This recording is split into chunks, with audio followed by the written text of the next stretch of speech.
Hello കൂട്ടുകാരെ, എന്നിലെ വീട്ടമ്മയോടൊപ്പമുള്ള zero to hero എന്ന 30 ഡേയ്സ് PSC സ്റ്റഡി ചലഞ്ചിലേക്ക് ഏവർക്കും സ്വാഗതം. എല്ലാവർക്കും സുഖമാണെന്ന് കരുതുന്നു. ഇന്ന് ഞാൻ പഠിച്ചത് കറണ്ട് അഫെയർ ആയിരുന്നു. കറണ്ട് അഫെയർ അവസാനം പഠിക്കാമെന്ന് വിചാരിച്ച് മാറ്റി വയ്ക്കാതെ ഇപ്പോൾ തന്നെ പഠിച്ചു പോവട്ടോ. ആദ്യം നോട്ടൊക്കെ പ്രിപ്പയർ ചെയ്തു, അതിനുശേഷമാണ് പഠിച്ചത്. പിന്നീട് ഞാൻ മാത്സ് ആണ് വർക്കൗട്ട് ചെയ്തത്. 6 കൊണ്ടുള്ള നിശേഷ ഹരണമാണ് ഇന്ന് പഠിച്ചത്. ഒരു സംഖ്യയെ 2 കൊണ്ടും 3 കൊണ്ടും നിശേഷം ഹരിക്കാൻ കഴിയുമെങ്കിൽ ആ സംഖ്യയെ നമുക്ക് 6 കൊണ്ടും നിശേഷം ഹരിക്കാം. 6 കൊണ്ട് നിശേഷം ഹരിക്കണമെങ്കിൽ ആ സംഖ്യ 2ൻ്റെയും ഗുണിതമാവണം, 3ൻ്റെയും ഗുണിതമാവണം.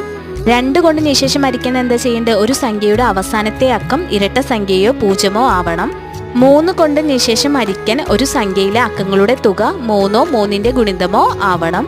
2 കൊണ്ടും 3 കൊണ്ടുമുള്ള നിശേഷഹരണം പഠിച്ചെങ്കിൽ 6 കൊണ്ടുള്ള നിശേഷഹരണം പഠിക്കാൻ എളുപ്പമാവൂ.